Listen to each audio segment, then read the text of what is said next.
It is January the 5th. It isn't trade deadline day, but you could have fooled me. I thought I'd probably have one or two trades to discuss, just some small moves, but we've had some movement.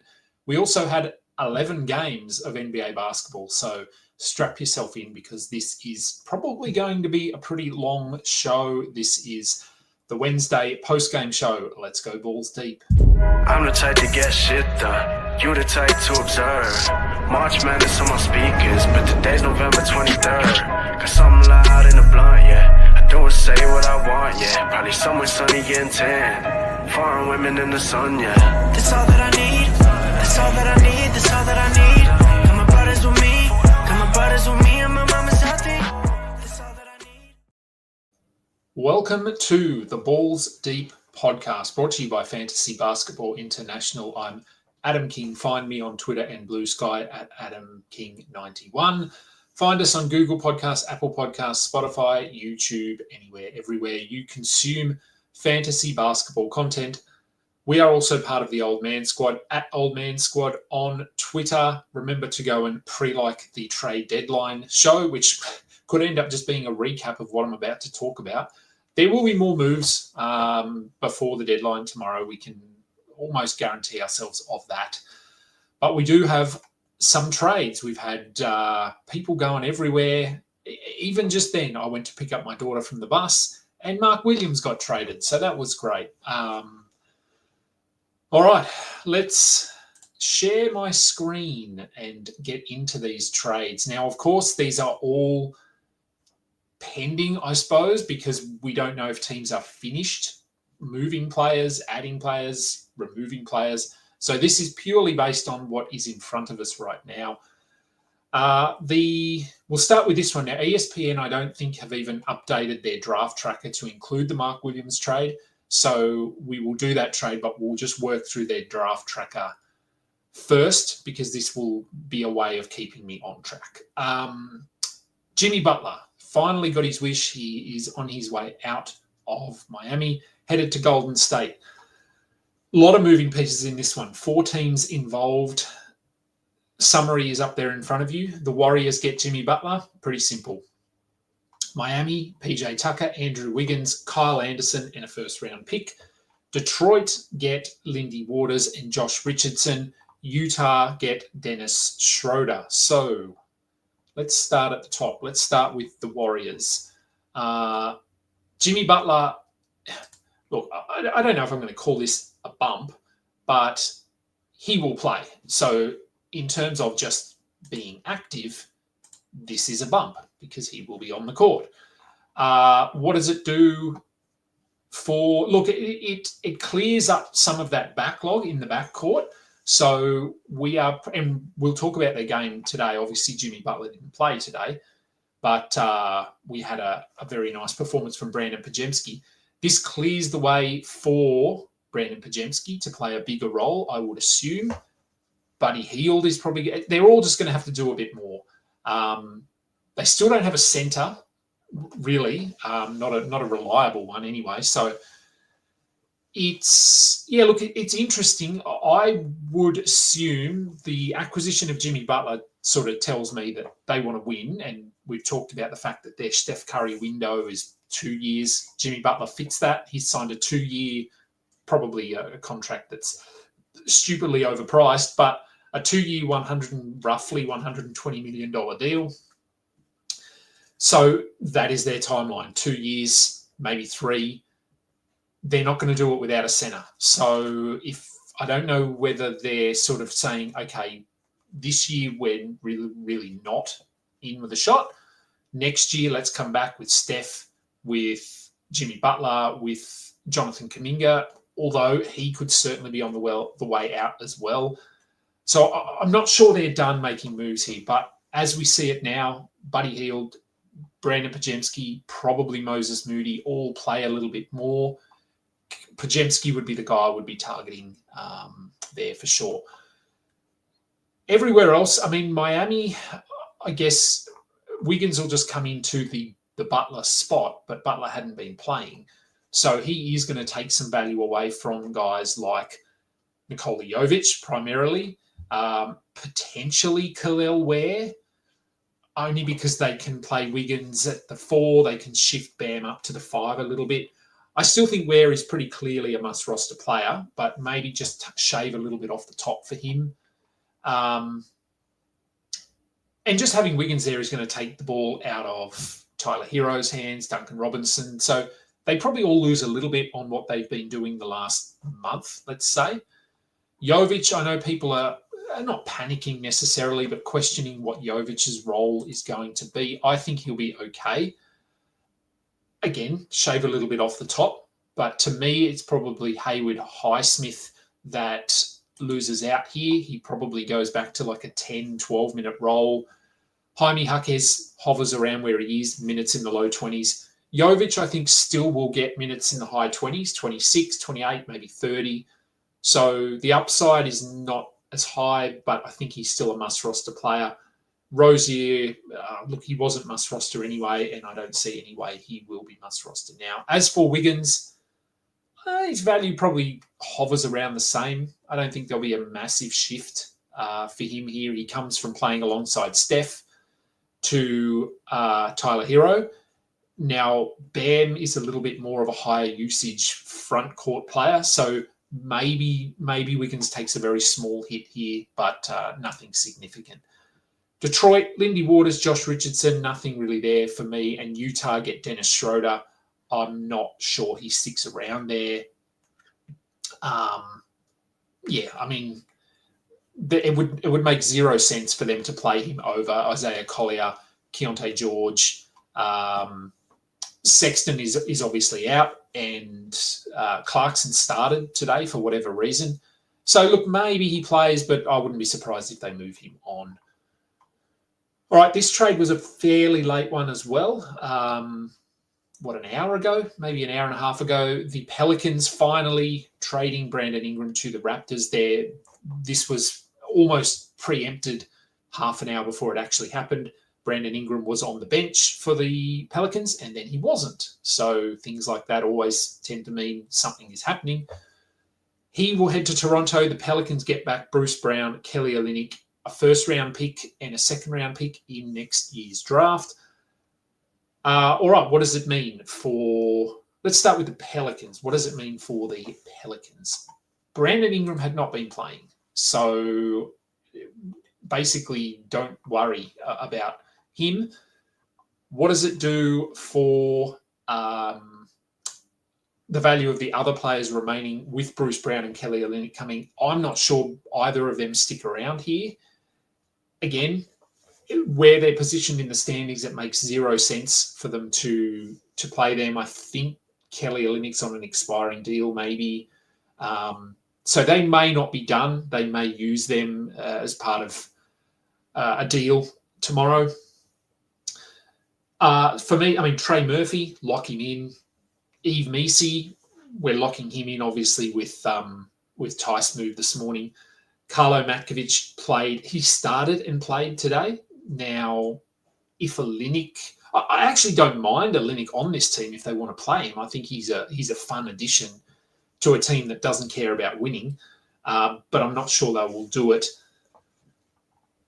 So I think I still like Matkovic. I'm not really changing my thoughts too much here, just based on the fact that I don't think Bruce Brown or Kelly Olynyk will be sticking around. For the Raptors, a bit of a weird move. Getting in a guy that is certainly not a picture of health. He's not old, but he's not young. Does he fit their timeline? I guess to some degree he does. RJ Barrett's 26, Brandon Ingram's 27, Emmanuel Quickley's 23, and Scotty Barnes is 24. So he's in the vicinity anyway. Look, he'll obviously, with him coming in and assuming he's healthy, which there's a chance that he is healthy. He injured that ankle a long time ago. Grady Dick, huge downgrade here because he will probably just move to the bench. Now, this is assuming they're healthy. They haven't been healthy all season. So he could come in and out of the starting lineup, but in terms of a consistent starting role, it's not going to happen. Ochai Agbaji, Jacoby Walter, all these guys take a hit. But again, injuries will happen here almost undoubtedly. And are they done making moves? We don't know that either. We don't know what they sort of think long term here, the Raptors. Long term this season, I mean. For Ingram, I mean, it's probably per game a slight hit maybe. Although playing for the Pelicans, he had CJ there. He had DeJounte, not for very long. He had DeJounte, he had Zion. So, I mean, you could argue that those three, in terms of usage, are comparable to Emmanuel Quickley, Scotty Barnes, and RJ Barrett. So, yeah, look, I think it's probably just a shift across for Brandon Ingram, more so than an up or down kind of a trajectory. Did we talk about the Bucks? I think we talked about the Bucks trade this morning. Pretty sure we did. Jericho Sims was added into that. He will go to Milwaukee. Yeah, look, that's interesting because Bobby Portis often plays backup center. He's not a center. Does Jericho Sims come in here and play the backup behind Brook Lopez? And that would impact Bobby Portis? Maybe. Not to the point where I'd be going and dropping Portis just yet. But if Portis is going to play purely backup 4 and only play 18 minutes a night, he would be a drop. And not much else. I mean, DeLon Wright to the Knicks, he gives them some guard depth, but they don't use their depth, so it really doesn't matter. Now, I think the Valanciunas trade actually happened just after my show this morning, if I'm not mistaken. It's remembering all the way back, but so I'm seeing all the questions in here, which is great. We will get to them. What happens to Valanciunas? Well, he moves over to Sacramento. Maybe we did talk about it. I don't know. Anyway, his value doesn't change. Pretty simply, he will play backup behind Domantas Sabonis. He will play 20 minutes a night. He will give you 11 points, 8 rebounds, maybe a block. If Sabonis gets injured, we look at Valanciunas. But other than that, I don't think there will be enough there for him. For the Wizards, with Valanciunas gone, Alex Sarr gets a bump. Tristan Vukcevic gets a bump. He played today, I believe. We'll have a look when we get in there. I'm pretty sure he did. So, yes, and I think we did talk about that because that sounds familiar, what I'm saying there. Now, let's talk about... Yeah, it's not in there yet. Let's talk about the... I'll just move that over. Yep. Let's talk about the most recent trade, which was the Mark Williams trade. Assuming nothing else has happened, which it hasn't. It doesn't look like it has. All right, where are we? Shams. There we go. So, yes, happened, 45 minutes ago. Mark Williams to the Lakers. Now, he was not one of the centers we were speculating about. The Lakers have done a good job to get him here. They didn't have to give up too much. Cam Reddish, doesn't matter. They gave up a couple of first rounders way in the future, a 2031 unprotected first round pick and a 2030 pick swap.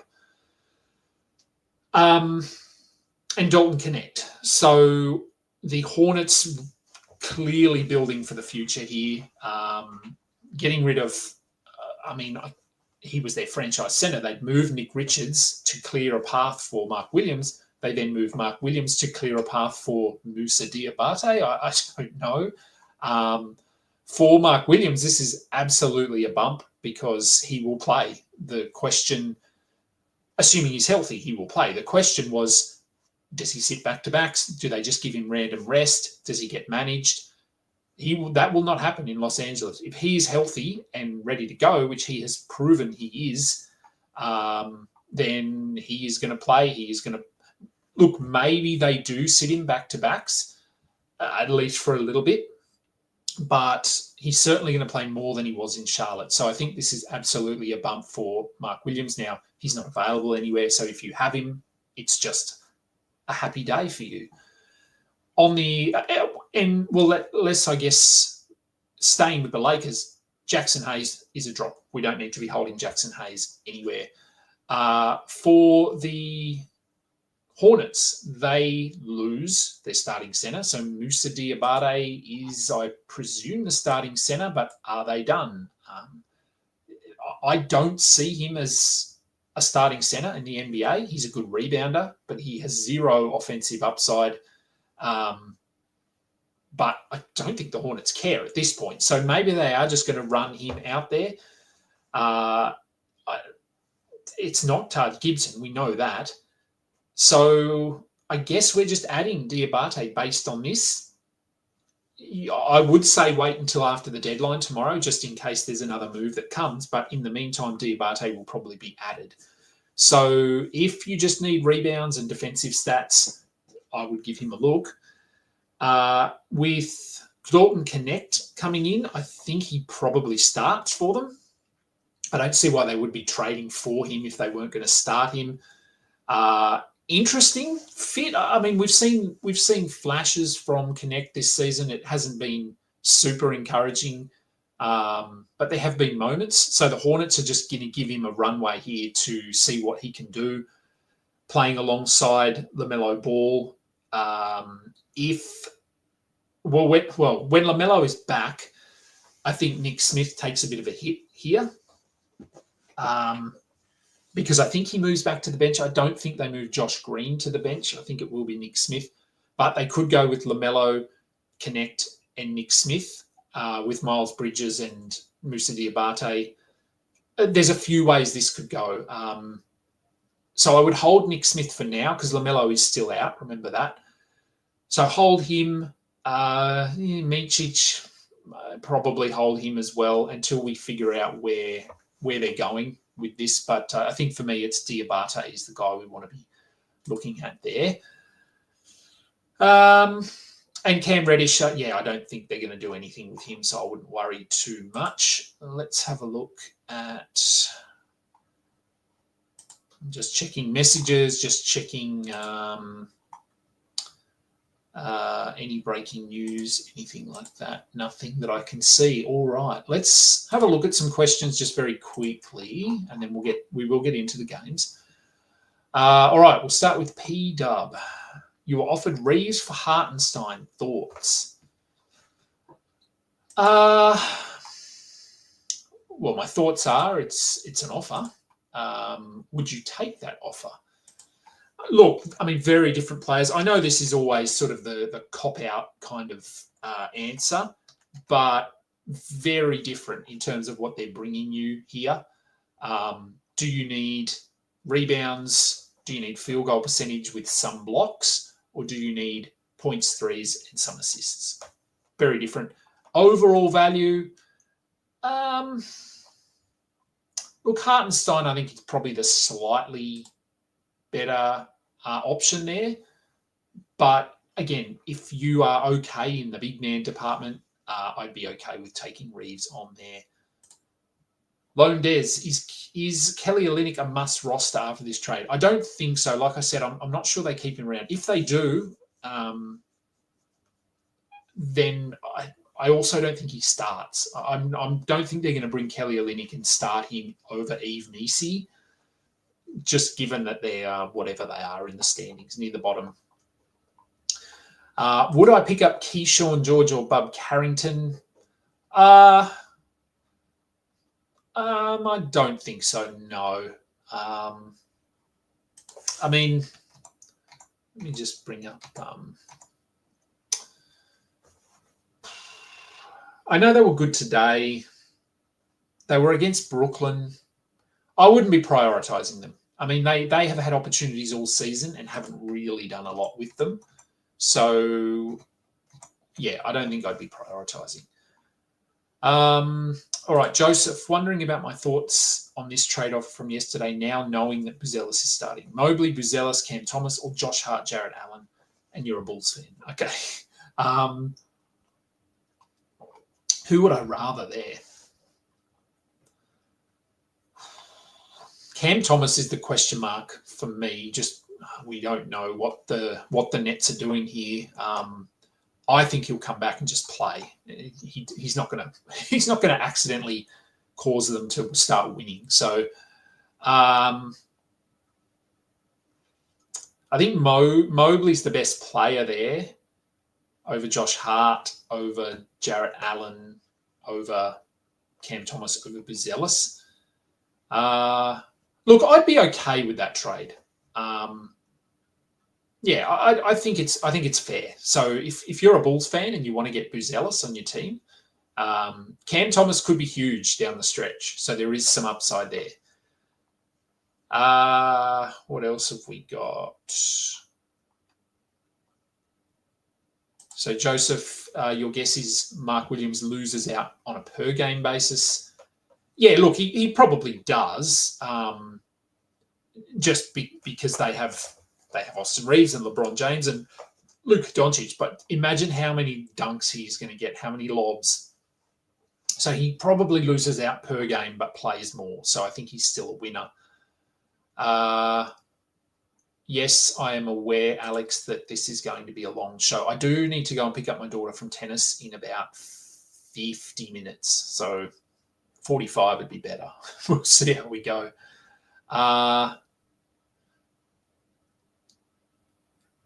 Cookie Monster, I do know you have Mark Williams and Luka Doncic, so you are good. Is Mark still a second rounder per game beast, 18 and 10? Look, rebounds will be fine. Offense will be up and down. He will, like I said, he's going to get a lot of good looks at the basket. He's not just going to get free reign to go and score 25 points. So he won't have the offensive upside that we've seen in Charlotte, but I think he'll still be really steady. Ingram trade makes no sense. It is a bit weird. Yes, thanks, Matt. Sleep is overrated. I'll get some tonight, but I'm going to be up stupidly early in the morning. Aditya, should you drop Nick Richards to pick up Nick Smith? If you have Goga, Claxton, Kessler, Giannis, Yabusele, yes, I would be fine. I know I said Nick Smith is going to take a hit here, but he may not. They may still start him, and we don't know when LaMelo's back. So, yeah, Nick Richards has been pretty bad. I still think he's probably a hold, but there's basically zero upside. So I'd be okay taking Nick Smith there. I don't think you're going to, especially with that lineup of bigs there. Nick Smith or Buddy Hield. Oh, again, probably Nick Smith, I think. Buddy, I know he does get a bump here with the Warriors offloading some pieces, but he's been pretty bad this year, so I'm not convinced that he's not going to turn things around. Monk did get 24 minutes and 11 shots. He was in foul trouble. We will get to that game. Should we be worried about Malik Monk? No, we will get to that. Shining Knight wondering if Diabate is a pickup. I think he is, as I said, at this point right now, yes. That might change in 14 hours. Goga did pass 20 minutes. The minutes restrictions are increasing, which is what we thought might happen. Does Saar get a bump? Look, he just gets a bump in terms of assured role. So, I mean, I don't think there was really much doubt, actually. So it's more of a bump in that, okay, rest of season, he'll be fine. Which, again, we're probably under that assumption anyway. How would I rank these pickups, Hinny Mini, for a punt, free throw percentage, and threes team? Carlo, Pods, Keon, Musa, punting, free throws, and threes. Well, if you're punting those categories, I would move away from Keon and Pajemski. Carlo is interesting. He started today alongside Zion and Misi. He got some blocks. He looked all right. He played 28 minutes. We'll have a look at it. I know it was minutes in the high 20s. I might go Carlo, maybe. Musa, I mean, I know Musa is good and could play a lot of minutes, but he's pretty much one category, rebounds. Defense is decent enough. He's efficient, but he just doesn't shoot the ball. So if we're purely looking at, I guess, just who would I add here, if we were forgetting about the punting part of the question, I would probably add Pajemski first. I'm still not sold on Keon. I know Dan Bespris has come out and said he is, and we'll talk about this on the show tomorrow. I'm not as convinced. So I might go Pajemski, Carlo, Keon Musa. But again, it really does depend on what you need. Is Connect a 12-team ad? Look, you know what he's going to do. He'll be points and threes, nothing else. If that fits, but he could play 34 minutes. So if you think that that's going to help your team, then yeah, I think that would be okay, at least until Ball is back.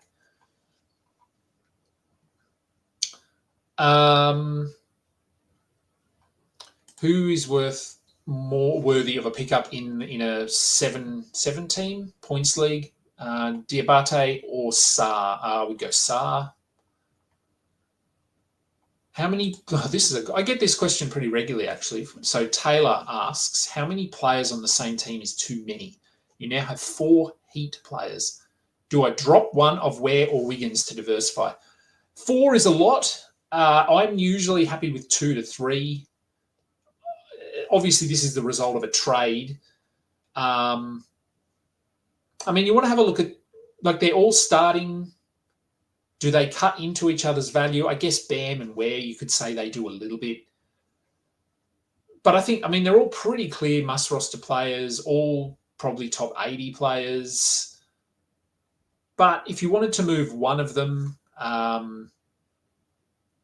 was going to say Ware might be the one you want to try and move, because I think with Wiggins coming in, maybe he takes a small bump, but he didn't play well today, so it's not a good day to try and move him. I think I'm okay with 4, but I would rather 3.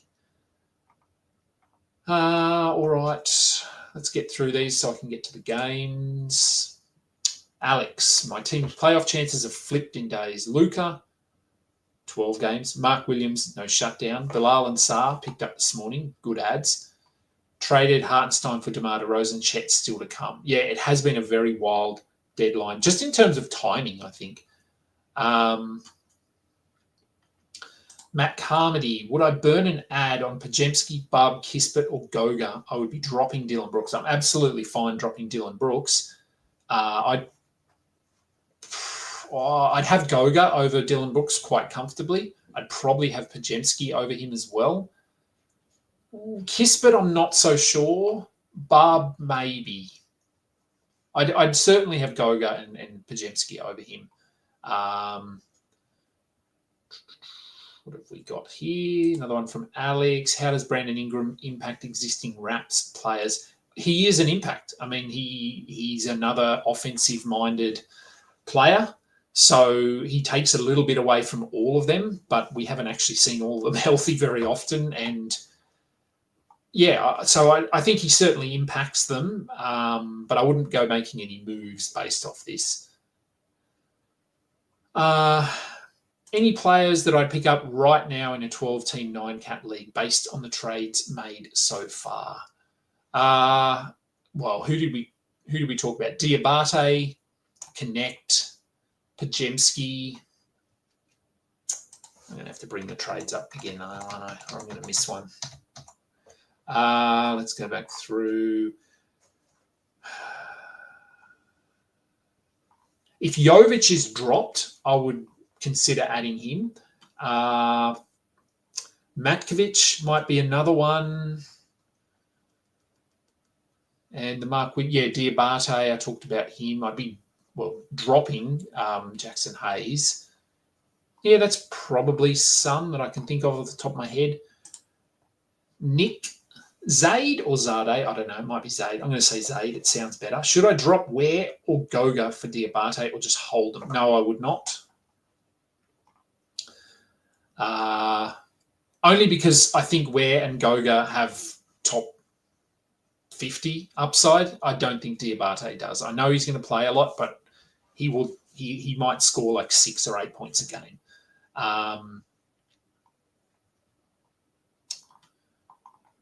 Would I go Here we go. Would I go Saar over Goga, Beal, Vassell, Hartenstein? I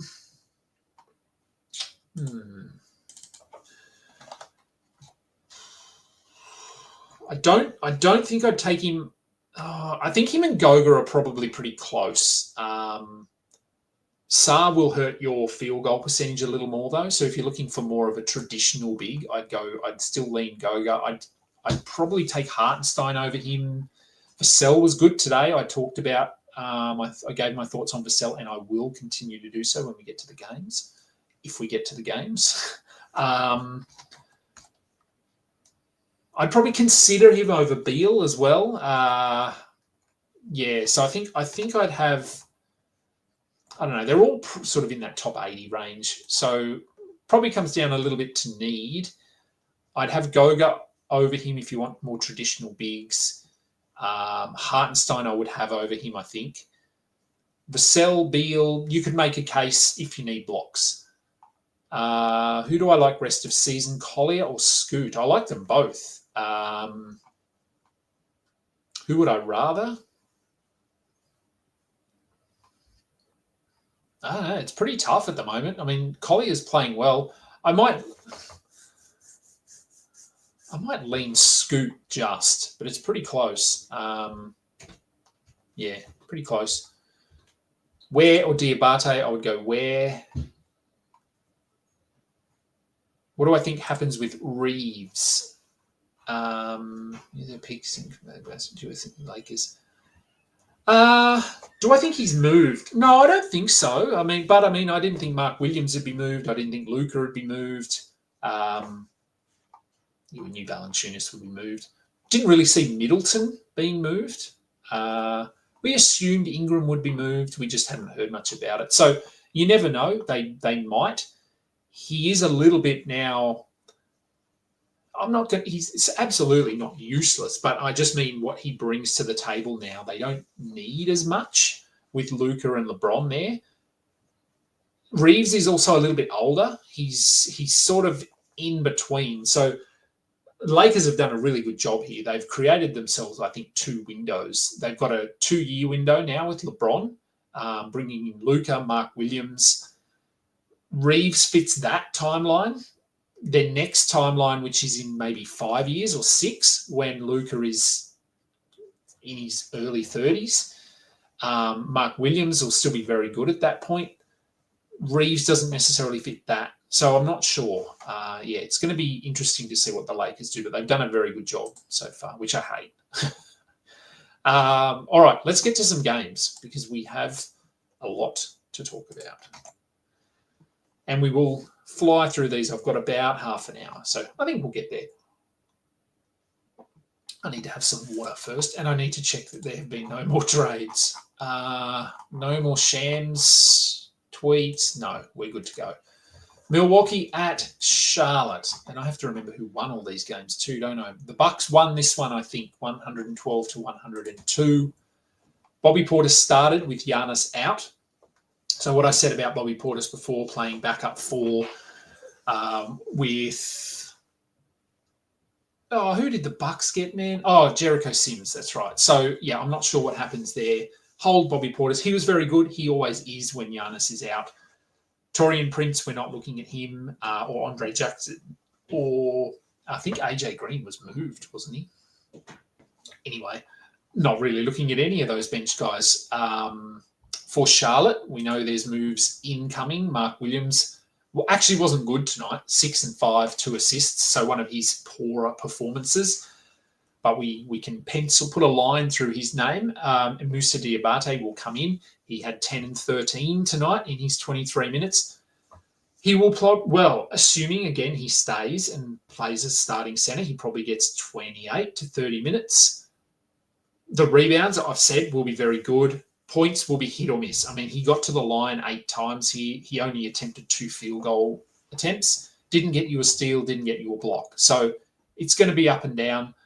And Nick Smith, 3 good games in a row, 23 points, 2 assists. I'm just not sure they want to pull him from that starting lineup. So, yeah, we'll see how this all fits together when LaMelo is back and when Connect arrives.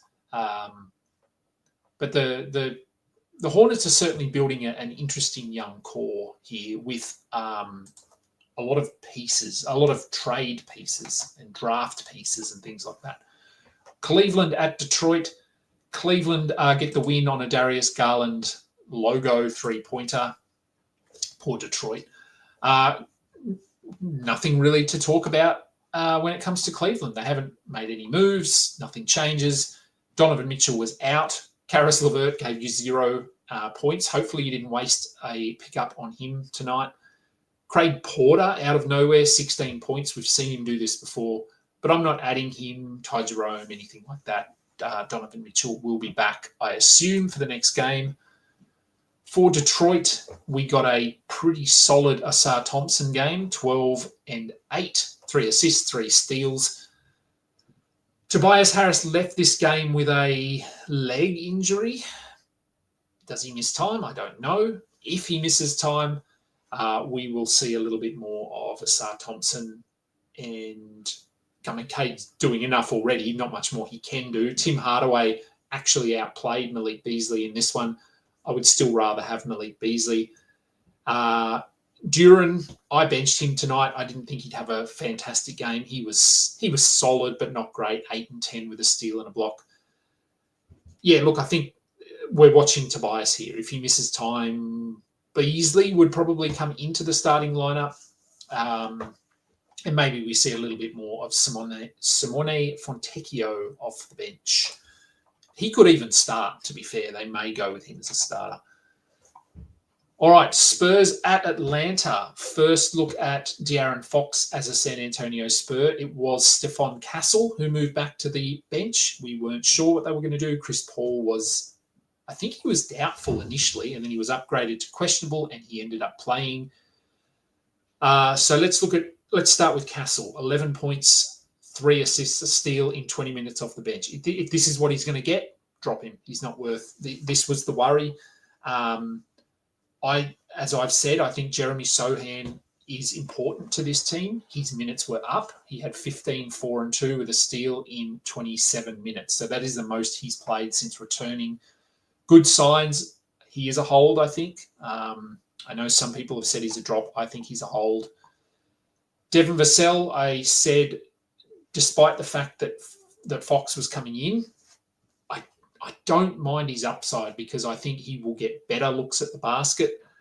His efficiency could go up. He's still going to play 32, 34, 36 minutes. He had 34 here, 20 points, 4 assists, 4 steals on 9 of 18 shooting. So hopefully you didn't move on from him. I'm sure you didn't. Wemby had 24 and 12 with a block. It's fine. It's absolutely fine. De'Aaron Fox, 24 and 13, 5 rebounds, 3 steals, 2 threes. All right, we're good to go. Apparently, he fitted in here very well. Chris Paul started as well and had 11 and 9. Didn't get you any steals. If Chris Paul is going to play 30 minutes a night, he is a hold. I do still think Jeremy Sohan pushes to 30 minutes. Whether that is a starter or coming off the bench, I'm not sure. I would have him in there over Harrison Barnes, but I understand the hesitation given Sohan's inability to space the floor. Chris Paul is not a huge floor spacer. He did hit 3 threes here. So, yeah, I'm not sure which way they go, but I do think Sohan gets to 30 minutes at some point. For Atlanta, career high 30 points for Onyeka Okongwu. He had 12 rebounds. He had a block. Very, very clear must-roster player rest of season. Ricochet cooled off, and this is the issue with him when he's not shooting the ball well. He does nothing else. I would still probably hold, but only 23 minutes. Hold, but it's not. Its upside's not super high. DeAndre Hunter, 22. Look, there's like a month's worth of other production. 22 and 10, 5 assists, 2 steals. I would absolutely have him over Zachary Ricochet, but he can be a little bit empty, as we know. Dyson Daniels, very good again, 19, 8, and 7 with 2 steals. Those rebound numbers continue to rise with no Jalen Johnson. Trae Young had 32 and 12, 9 turnovers. We can ignore that. Hopefully, you're punting turnovers or you don't care about them. So another Good game from him. Krejci went back to 19 minutes, 5, 5 and 2. If this is what they're going to do, if the minutes are going to be up and down, he's a drop. Larry Nance, 17 minutes, that's not enough. He is a drop. Memphis at Toronto. Comfortable win for the Grizzlies. We had no Desmond Bain, obviously. Zach Edey started 13 and 15, 2 blocks. That's a few good games in a row for him, so just hold him and enjoy it. Brandon Clark also played and had a solid outing, 13 and 5 with a steal and a block. I think he's a back-end hold. I've got him in 2 or 3 teams, but in those leagues I'm punting points, threes, assists, and free throws, so he's a very good fit in those builds. He also has forward eligibility, which I like. Jalen Wells, 7 points. We can just move on from him. I think Kennard, who was playing well about 3 weeks ago, we can move on from him because we do have Bain to come back at some point. Marcus Smart played. He didn't do anything. Don't need to be adding him. Aldama. And, I mean, this is the issue with the Grizzlies now. They're so deep that it's hard to trust anyone on the bench. G.G. Jackson had a nice performance, but only 21 minutes. If you want to take a flyer, you could do that. But, yeah, this value, this production is going to be very up and down. For the Raptors, not a great night for the Raptors. And as we know, with Brandon Ingram coming in, things are going to change. We don't know how healthy he is or when he's going to make his debut. Grady Dick will take a hit. He was okay tonight, 13 and 7. But he will drop out of the standard league discussion, I think. Kelly Olynyk, who has been moved, Bruce Brown, who has been moved, so we don't need to worry about those guys. If Jakob Poeltl is still out, oh man, they're going to have to go small. They don't even have Bruce Brown there to play as a small ball center. So I guess we're going to get Orlando Robinson. Fernando, is he still even on this team? I don't even know if he is. Anyway, I guess it's Orlando Robinson if Poeltl is out in the next game. I like his fantasy game. If he somehow comes out and plays 28 minutes, he'll be a sneaky pickup until Poeltl is back. Jacoby Walter, he was fine here. Again, when Ingram's back, takes a hit. But for now, Barrett still out in the concussion protocol. We don't know how long he is out. Walter seems like the beneficiary there over Agbaji. All right, Miami versus Philadelphia. Good win for the Heat. All the wins are good for Heat at the moment. Highsmith, forget about him. I mean, he's not doing anything as a starter and he's not going to start. Wiggins will slot straight into that role there. Duncan Robinson is just a 3-point streamer, nothing more. Khalil Ware, like I said, not a good night for him. 13 rebounds are good, but 0 blocks, 0 steals, 0 points. 19 minutes. Bad matchup. Forget about it. Move on. Not move on in terms of drop him. Just try to forget this performance and then move on to that next performance. Jovic, 37 minutes, 23 points, 7 assists, 1 block. I think they need to keep him out there. So, like I said, if he was dropped, I would consider picking him up. If you have him, I would hold him. Rozier had 20 points, which is nice for Terry Rozier. Do we hold? Do we add? I don't think so, not at this point. For Philly, who have been pretty quiet on the trade front, there was no Embiid. Paul George returned. Didn't do much, but he returned. 32 minutes, 9 points, 2 assists. The 3 steals and a block are nice here, but Paul George's slightly underwhelming season continues. With George back, we only got 24 minutes of Justin Edwards. You could hold him for another game. Who knows if Paul George actually plays. Embiid will probably come back, though, which will mean Yabusele could shift down to the 4. It will depend who they play. Because Oubre won't be moving out of the starting lineup. Maxey won't. George won't. So it'll be one of Edwards or Yabusele. If it's Edwards, he would be a drop. If it's Yabusele, you could hold him. I think he's still going to play meaningful minutes here, especially while Drummond is out. Right, 20 minutes. We're getting through them.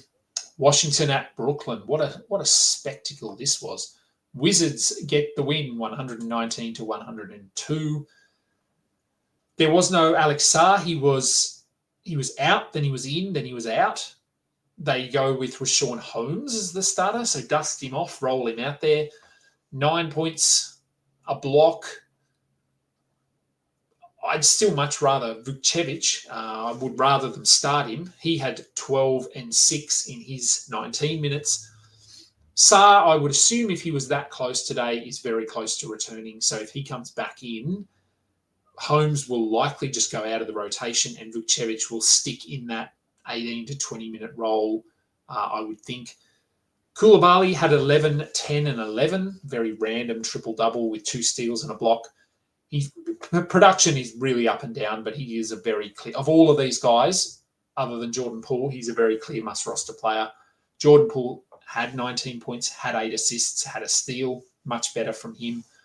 Keyshawn George, Bub Carrington both played north of 30 minutes. Would I be adding them? Like I said earlier, I'm not rushing to add them. This was against Brooklyn, so you've always got to add about 20, 25% to anyone when they play Brooklyn. Kispert had 17 points off the bench. Still more of a streamer. I don't think they're going to prioritise him to the point where he is or needs to be added for more than a handful of games. For Brooklyn, I've said they're a team that I'm completely avoiding, and this is why. Good luck predicting this rotation on a nightly basis. Cam Johnson returned, 17 points, nothing else. He's a hold. He's a must-roster player. We haven't heard anything about him being traded for the last sort of 48 hours. Zaire Williams, 4 points in 18 minutes. Nick Claxton, 5 points in his 23 minutes. Bring on Day'Ron Sharpe. Please bring on Day'Ron Sharpe. Keon Johnson had a nice night, 25 points, 2 steals. He is probably the most consistent of these starters at the moment, but that could change. D'Angelo Russell, I mean, is he just going through the motions here? 5 points, 2 assists in 16 minutes. Is he a drop? He might be a drop. It's pretty close. He must just be sad. He must just cry himself to sleep every night, I think. Ebwoma had 15 off the bench. Ben Simmons played. You wouldn't know it. 4 points, 6 assists, a steal. We don't need to be holding him. So the only guys I think I'm holding here, Cam Johnson, Nick Claxton, Keon Johnson, and Day'Ron Sharpe as a stash. A stash, but I think he's doing enough. Chicago at Minnesota. Good win for the Wolves, 127 to 108. The Bulls, they went with their Matas Buzelis in the starting lineup. We will assume he has been added everywhere. If for whatever reason he has not been added, go and add him. 14 points, 5 rebounds, 3 blocks, 2 steals. Didn't hit a 3, but 29 minutes. So we're good to go on him, I think. As we are with Dosunmu, there was no Lonzo here. He was just out. It's just precautionary. He signed a 2-year, $20 million deal with the Bulls. So teams were hunting for him. We were aware of that. The Bulls signed him to, I think, twofold here. It's a good deal for Lonzo, given what he's been through the last few years, but also a good deal for the Bulls because it's a very team-friendly contract. If he plays well, it's a bargain. He's also a really good trade chip as well on a $20 million deal for 2 years. So there would still be a lot of teams interested in him, and they could move him very easily if they do want to upgrade at some point. Patrick Williams had 8 points, 2 steals and a block, 25 minutes. We are not looking at him. Oh, and Josh Giddey. He was fine. I always get questions about him, so I'll just mention him. For the Wolves, Jaden McDaniels, he cooled off a bit. Hopefully this is not the start of a downward slide. 12 and 8, 1 block. Still has to be held, I think. Naz Reid, he's just going to churn out numbers while Julius Randle is out. Gobert had 10 and 15 with 3 steals and 3 blocks. He's been very good of late. Mike Conley, 8 and 9, just a assists streamer. Nickeil Alexander-Walker had 26 minutes, 12 and 3. He is also just a stream. I think would I rather Conley? Yeah, it's pretty close. I'm sure there's someone else on your waiver wire better than both of them, to be fair. All right, Golden State at Utah. We're getting there. What do we got? 4 games left. 15 minutes? I think we'll get there, won't we? For the Warriors, we talked about Podziemski. 40 minutes, 29 points, 6 rebounds, 4 assists, 1 steal, 3 threes. Going at him. Jimmy Butler is going to come in here. It makes absolute sense to start Podziemski. I don't know whether they will. Curry will obviously start. Draymond will start. Do they start Draymond at center and just run a lot of small ball? They could do that. I know Buddy Hield is in the starting lineup for his floor spacing. He potentially holds on to that role. I'd much rather Podziemski there. So, yes, it's not 100% guaranteed that Podziemski is going to be this big winner, but I think he will be. Buddy Hield is probably a winner, but again, I'd rather Podziemski. Hield had 18 points in this one. He had a steal and a block with 4 threes. So he's fine. If he's sort of the best available, you could go and add him. For the Jazz, no Colin Sexton. We know that. But they started Jordan Clarkson, not Keontae George, so a little bit surprising. But I sort of get it. I guess they're trying to get the ball in Collier's hands a little bit more as the lead point guard. If you have Keontae George on the court, he's probably not as good off ball as Jordan Clarkson. So, but we don't know if Clarkson is going to stick around here. So, yeah, this could change again. Collier had a really good game, 20 points, 6 rebounds, 11 assists, must roster player. Clarkson, if he's playing and playing big minutes, has to be rostered. Keontae George, despite coming off the bench, 26 points, 6 assists, 2 steals. He's been playing well, so we make sure he is rostered. Kessler had 15 and 18 with 3 blocks. Very, very Walker-Kessler line. Mikhailuk got the start with Lauri Markkanen. He had 10, 5, and 4. John Collins, another productive night for him. So we're holding Collins, Kessler, Collier, Clarkson, George, Sexton, if you can put him in an IR spot, and obviously Markkanen. It doesn't seem like we're there yet with Sensabaugh, Filipowski, so we will see what they do before the deadline tomorrow. New Orleans at Denver. Pretty comfortable win here for the Nuggets, 144 to 119. Let's start with the Pelicans. Matkovic, we talked about him. He started 30 minutes, 10 and 9, 2 blocks, 1 steal. They're sort of playing him out of position a bit here, but they don't care. So if he's going to play 30 minutes a night, then I think he has to be rostered. It will be inconsistent. He has barely played this season, so he's going to get tired. He's going to hit a wall at some point, but I think he should be rostered. Misi, 12, 6 and 2, no blocks, must roster player though. Trey Murphy, I mean, we look at this and go, he probably cooled off a little bit here. 25 points, 9 assists, a very interesting 9 assists with no point guard now. CJ is not a point guard. Do they just try to get the ball in Trey Murphy's hands? Because if they do, then that adds another layer to his fantasy game, which is already very, very appealing. So something to monitor there. There obviously was no, can't even think of his name, Alvarado, who was out here. So keep that in the back of your mind. But yeah, it is an interesting wrinkle. Hawkins came off the bench, had 15 points. He is your 3-point streamer, but once Alvarado is back, we probably want to have him. For Denver, I said pretty comfortable win. Aaron Gordon, I don't think he's a must-roster player. He had 12 assists, steal and a block, but he doesn't do enough nightly for me. Jokic, casual, 38, 8 and 10, steal and a block, perfect from the line, 5 threes. It's fun having him on a roster. I've never really had him, but I've got him in 2 leagues this year, and man, he's just fun. You know you're going to get big numbers on a nightly basis. Julian Strather had 10 points in 24 minutes. I do think he is a soft hold here while Westbrook is out. Yeah, I think he's okay. Christian Brown had 23, 9 and 3 with 3 steals and a block. Also a must-roster player. Okay, Phoenix, no Kevin Durant, but he wasn't traded, so he's still there. Royce O'Neal started. We talked about him. If he starts and plays close to 30 minutes, he's probably an ad. He had 18, 5, and 1. Nick Richards, 6 and 6 in 21 minutes.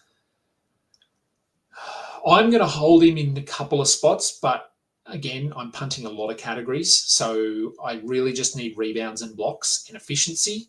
He was efficient here, only 3 shot attempts.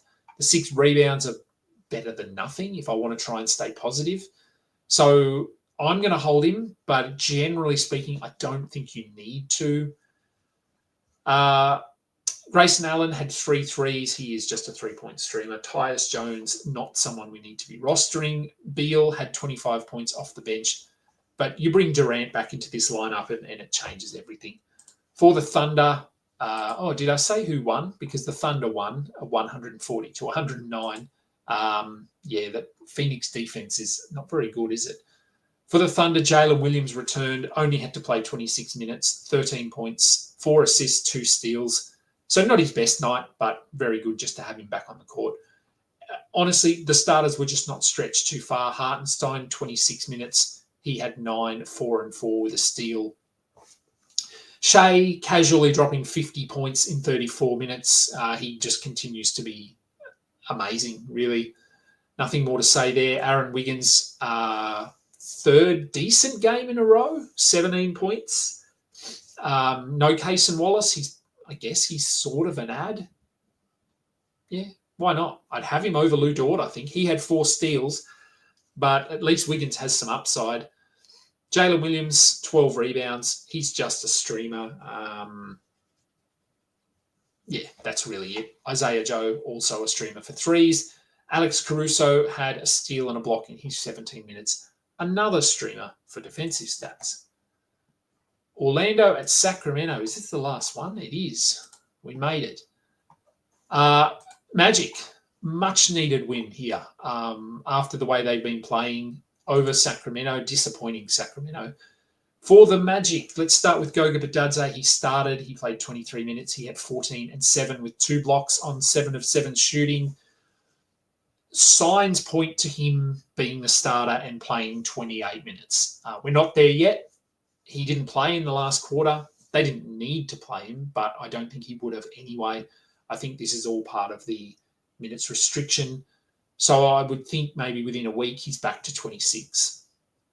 No Jalen Suggs, so Cole Anthony started. He was fine. 14 points, 3 assists, a block. He's a hold, I think, until Suggs is back. Anthony Black also had 15 points off the bench, but I think I'd rather Cole Anthony. Franz and Paolo were both fine without being spectacular. Caldwell Pope, we don't need to be holding him. Jonathan Isaac had 3 steals in 21 minutes. Much like Caruso, just a defensive stream guy. And Wendell Carter, who, like I said, he's not coming for Goga's job. He had 20 minutes, 8 points, 8 rebounds, 2 steals. So it's not like he's outplaying him and demanding playing time or anything. So I'm okay to hold him for now if you need to, but we will get to the point where he is a drop, I think. And for Sacramento, LaVine, he made his debut and it wasn't great. 13 points, 3 assists, but 31 minutes, he will be fine. First game for a new team who weren't playing well anyway. Keegan Murray, I'm very worried about Keegan Murray here. 6 shot attempts, 30 minutes.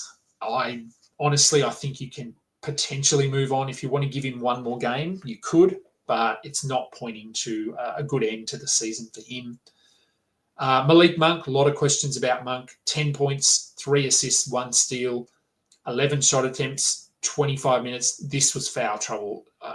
Don't stress. I don't think this is a situation where Keon is coming in and taking his role or anything like that. This was purely just the fouls. He didn't foul out, but as coaches do, they rest players or pull them out of the lineup when they're in foul trouble, and then they end up not fouling out anyway.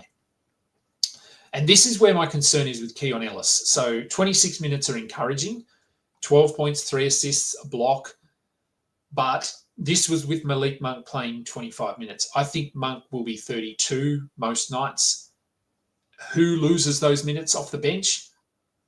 Devin Carter, I suppose, could lose a bit. I just don't know if Keon is going to get to 26 consistently. It's borderline. If you want to add him and see what happens, you could do that. I'm not convinced this is a sign of what's to come just yet, but I could be wrong. I am wrong sometimes. All right, some quick questions, and then I will jump in my car. And not many have come in, so that's good. I think this is where we were up to. So Kalel Ware for Musa Diabate. Do I think Ware goes to the bench? No, I don't. I think we can stick with Ware. Interesting concept, though. Could they move Bam back into the starting centre spot? I don't know. I'd like to think that given that they've sort of invested in Ware now and some time and energy into getting him integrated into that starting lineup, it would make sense for them not to move him out. But yeah, it is a situation I probably hadn't crossed my mind, to be honest. We'll monitor it, but I don't think so. Shining Knight is wondering whether Saar is better than Suggs. You mean in terms of rankings? I think they're close. I'd probably still have Suggs slightly. Jackson Daniels questioning if I should use my number one waiver ad on Tyus in a 15-team league. Felt like his assists are too valuably left on the wire, but looks like he's trending down. He is trending down, although I don't know how much further he can trend down. Look, yeah, assists are important. In a 15-team league, you're sort of looking at, I mean, I don't know how deep your rosters are, but if they're standard kind of depth, you're probably looking at players top 140 are probably worth holding. Is Tyus inside the top 140? Barely. But those assists do probably add a little asterisk to his value because they can be quite valuable. So I'd say borderline, yeah. Is Achua a hold? He is for now. He is until OG is back. Is Dalton Connect to pick up in a 12th team? I think so. I think if you can take a little risk, he will be inconsistent. We've seen it this season. But if you can take a bit of a risk, I think I'd be looking at him. Drop Alvarado for Diabate. Ooh, very different. Do you need rebounds and blocks, or do you need steals and assists? I'd do it if those big man stats are what you need, then I would do that. Although, as I've said, do remember Hornets could still make moves. Bilal Koulibaly, Kalel Ware, Matas Buzelis, rest of season.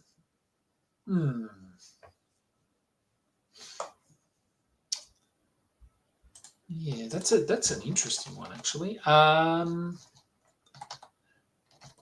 Look, I think Ware has the highest upside. If we're looking purely at upside, so I'd probably go Ware first, and then probably a bit of a toss-up. Maybe you go Buzelis just because we haven't seen from him what he can be. We've seen what Bilal can be, which can be good, but it can be bad as well. And there was one more here, I think, which I skipped over. Oh, yep, another one here from Shining Knight. Would I rather have Saar, Suggs, Buzelis? Blocks would be nice as you are catching up. Well, if you want blocks, you would go Saar or Buzelis. Saar, Buzelis, Suggs. If you want blocks. And I think in terms of who is better there, it's pretty comparable. So, yeah, I think that's fine. All right, I'm going to get out of here. We got there. It was long. Remember to go and find the trade deadline show. I think Dan's tweeted out about it today, and I'll probably do something tonight as well. He's starting at 9 a.m. Eastern, which is 1 a.m. in the morning for me. I am not getting up at 1 a.m., but I'm hoping to be up at 4 a.m. my time, which is about 3 hours before the deadline. Maybe 4:30. I might treat myself. So it would be an early start, but go and check it out. There will probably be moves happening. Oh, one more question from Joe Cook very quickly. Drop Grady for Diabate.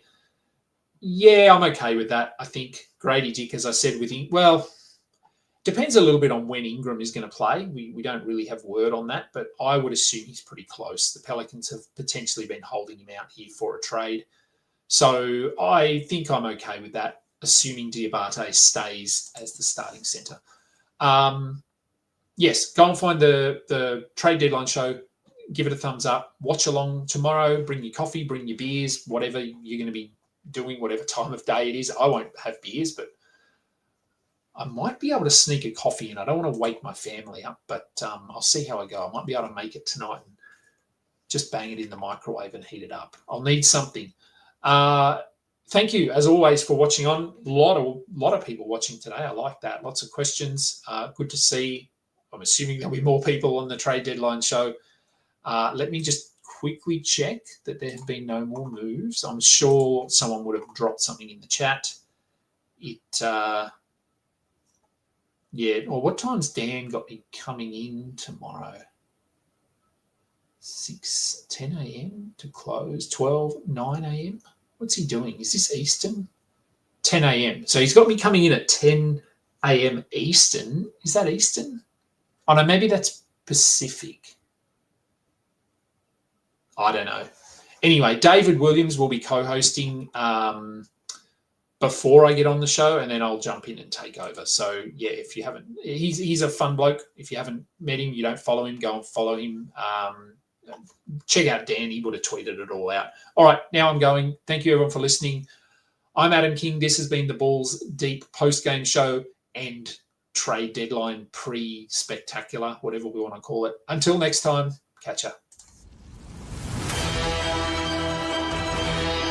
You just listened to another episode from the Fantasy Basketball International Podcast Network. Thanks for joining us. And for more information about joining our community, please check out our website at